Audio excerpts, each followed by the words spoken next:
สบายดีวันนี้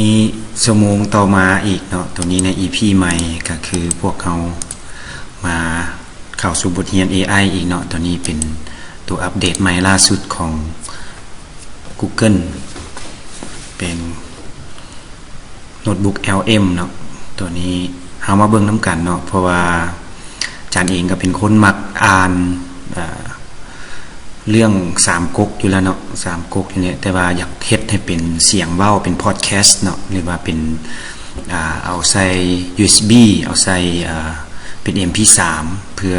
ให้เฮาฟังไปน้ำรถบ่ไปน้ำทางไปน้ำหยังต่างๆมีอยู่ประมาณ80หน้าเนาะตัวนี้แม่นสารบัญเนาะเป็นภาษาไทยแต่ว่าก็สามารถฟังได้เนาะถ้าว่าเดี๋ยวจะมีอันจุดต่อไปก็คืออัน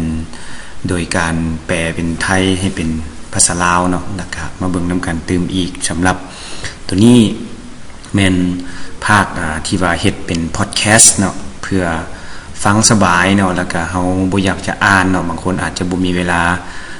อ่านเนาะจำนวนหลายบัดนี้แต่ถ้าเฮาเฮ็ดเป็นพอดแคสต์เนาะก็สามารถช่วยเฮาฟังได้สบายเนาะอาจจะบ่ถึงชั่วโมงเนาะอาจจะมีแต่20นาทีเท่านั้นเนาะก็สามารถฟังเบิดเนาะในเรื่องตัวนี้โอเควันนี้เฮาเข้าหลังจากเฮามีซอสเนาะหรือว่ามีข้อมูลอยู่แล้วเนาะตัวนี้ก็แม่นเรื่องสามก๊กที่ว่าหัวเรื่องก็แม่นยังบ่ได้อ่านสามก๊กอย่าเฝ้าคิดการใหญ่เนาะตัวนี้ยังบ่ได้อ่านสามก๊กก็อย่าเฝ้าคิดการใหญ่โอเคเนาะเฮามาเฮ็ดเลยเนาะว่าจะเฮ็ดจังไดเนาะในการเฮ็ดก็คือก่อนอื่นเบิดก็เข้ามาที่อีเมลเนาะเข้ามาGoogle ของเฮานี่แหละเนาะเข้ามา Google โอเคเปิดหน้าใหม่เข้า Google แล้วพิมพ์ใส่คำว่า Notebook LM เนาะ Notebook LM โอเคเนาะมันจะขึ้นมาว่า Notebook LM.google ตัวนี้เฮาก็สามารถเข้าไปเพื่อล็อกอินได้เลยเนาะเนี่ยตัวนี้ try notebook LM เนาะ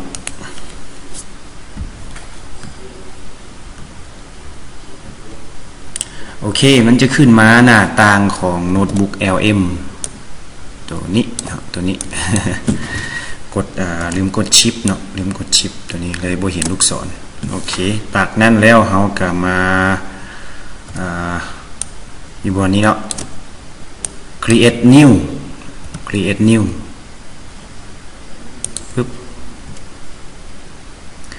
โอเคเนาะเฮามาอัปโหลดไฟล์ได้เลยเนาะอัปโหลดไฟล์ที่เฮาจะเฮ็ดพอดแคสต์อัปโหลดโอเคเนาะถ้าขึ้นหน้าต่างมาแนวนี้เนาะก็คือมีหลายอันที่ว่าเฮาสามารถเอามาเฮ็ดนำใช้ให้เป็นพอดแคสต์ได้ก็คือมีเอาไฟล์มาจาก Google Drive Google Dropbox Google Slide เนาะเอามาเฮ็ดได้หรือว่าไปก๊อปลิงก์เนาะไปก๊อปลิงก์หรือว่าเอาเว็บไซต์หรือว่าเอาตัว YouTube มาเฮ็ดก็ได้หรือเฮาสิ paste ติ๊กลงนี่เลยก็ได้เนาะโอเคปึ๊บเฮาจะอัปโหลด source เนาะก็คือ PDF ของเฮานี้เนาะ PDF ของเฮาอยู่ใน3ก๊กเป็นไฟล์ PDF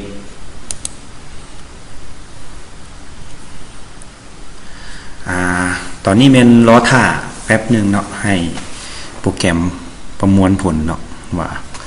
โอเคปึ๊บตัวนี้มันจะเป็นภาษาอังกฤษให้เนาะตัวนี้มันเป็นภาษาอังกฤษให้ว่าเฮาจะได้สรุปมาคร่าวๆเนาะว่าเกี่ยวกับเรื่องตัวสามก๊กของเฮานี้ถ้าว่าเฮาต้องการที่จะเปลี่ยนให้เป็นภาษาไทยภาษาลาวภาษาหยังก็เข้ามาที่ setting เนาะ setting บนนี้กดใส่เนาะปึ๊บจากนั้นมาเลือกใส่ output language เนาะคลิกใส่จากนั้นเมนเลือกเนาะเลือกภาษาที่เฮาจะใส่เอาเลยลองเบิ่งตัวนี้ถ้าว่าผู้ใด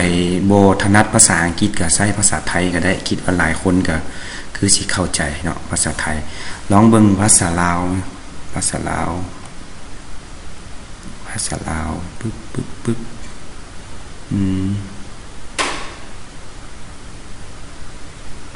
าลาว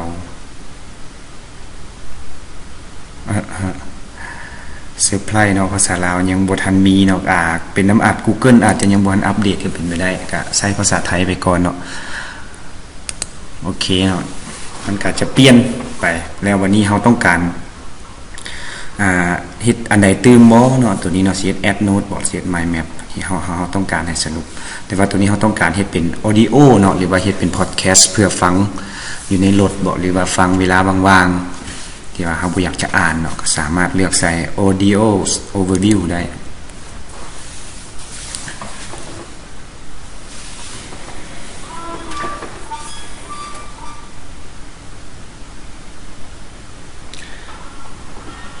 ประมาณ60หน้าเนาะประมาณ80หน้าเนาะ80หน้าแล้วก็สำหรับตัวนี้คนหัวเรื่องก็มีประมาณ63เนาะ63ตอนสำหรับ3ก๊ก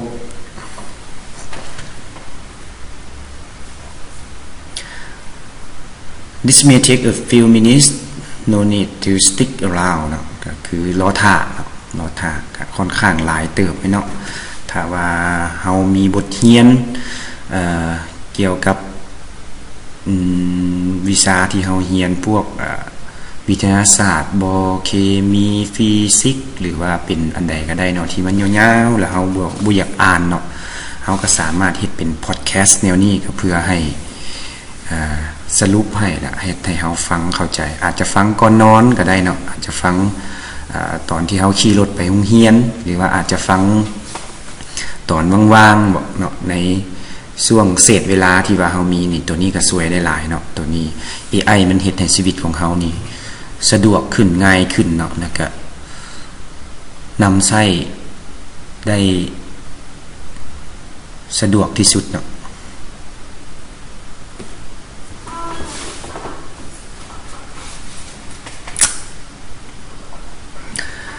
โอเคเนาะหลังจากสำเร็จแล้วก็จะมีอยู่ทางเบื้องซ้ายอยู่ทางเบื้องขวาเนาะอยู่ทางเบื้องขวาของเราอยู่ในเบื้องนี้เนาะที่ว่าหลังจากที่สำเร็จในการสร้างพอดแคสต์นี้ขึ้นมาก็มันจะอยู่ตัวนี้เนาะเรื่อง3ก๊กเลย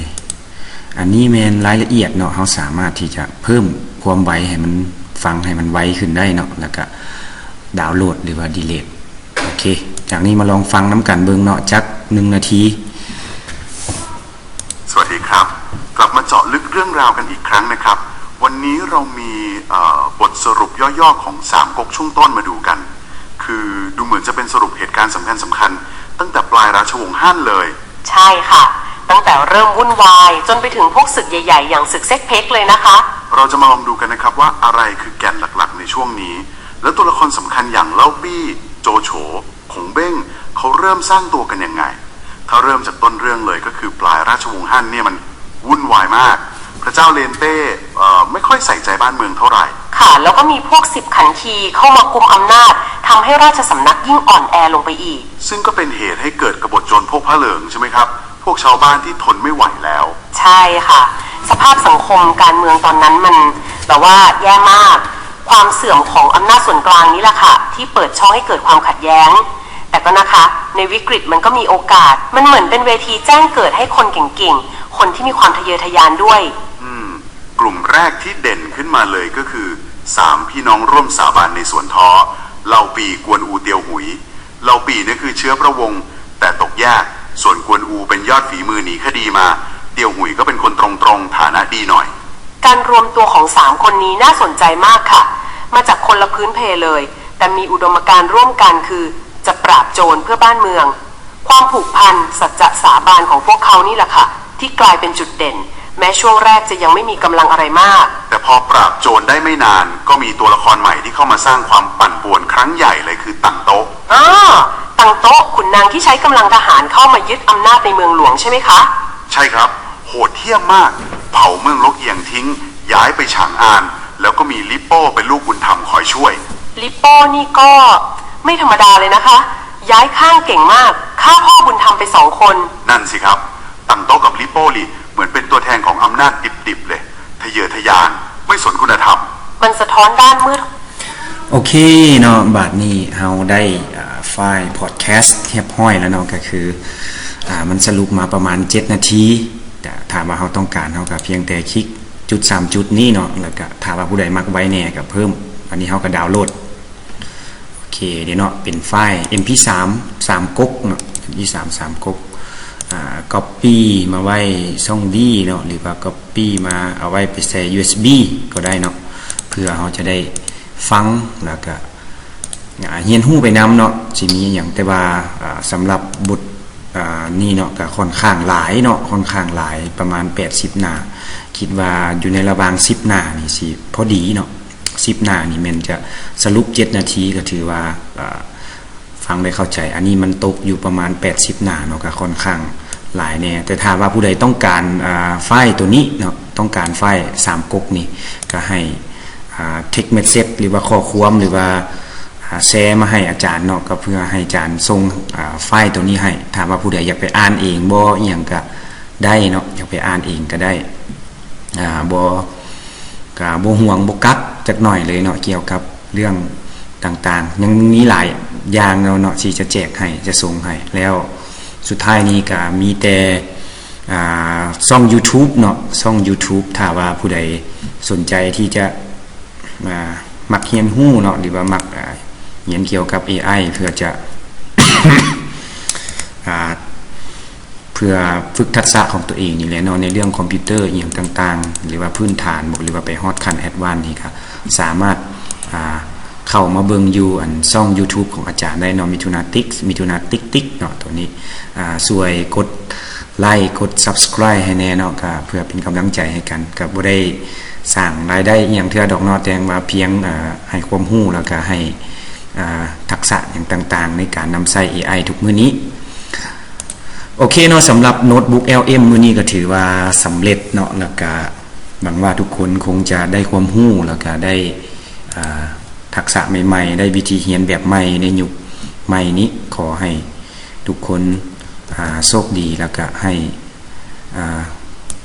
ประสบผลสำเร็จทุกอย่างในการทำเรียนแล้วก็ทั้ง